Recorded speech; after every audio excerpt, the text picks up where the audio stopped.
Ang salita ng Diyos mula sa aklat ng Deuteronomio.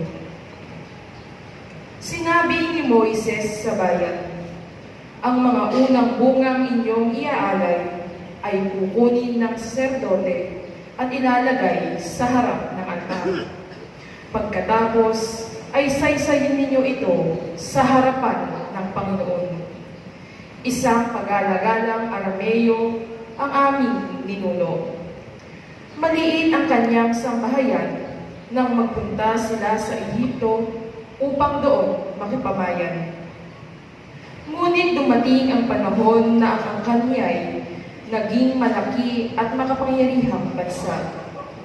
Hindi mabuti ang ginawang pakikitungo sa amin ng mga Ehipsyo. Pinahirapan nila kami at inalipin. Kaya dumulog kami sa inyo, Panginoon, Diyos ng aming mga ninuno, at dinilig ninyo kami.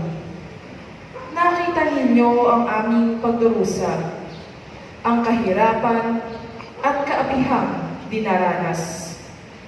Sa pamamagitan ng inyong kapangyarihan, ng mga kakilakilabot na gawa at mga kababalaghan, inalis ninyo kami sa Ehipto at dinala sa lupain itong sagana sa lahat ng bagay.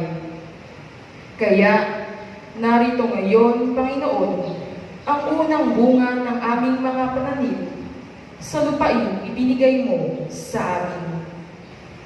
Pagkasabi noon, ang dala ninyo'y ilalatag sa harap ng altar.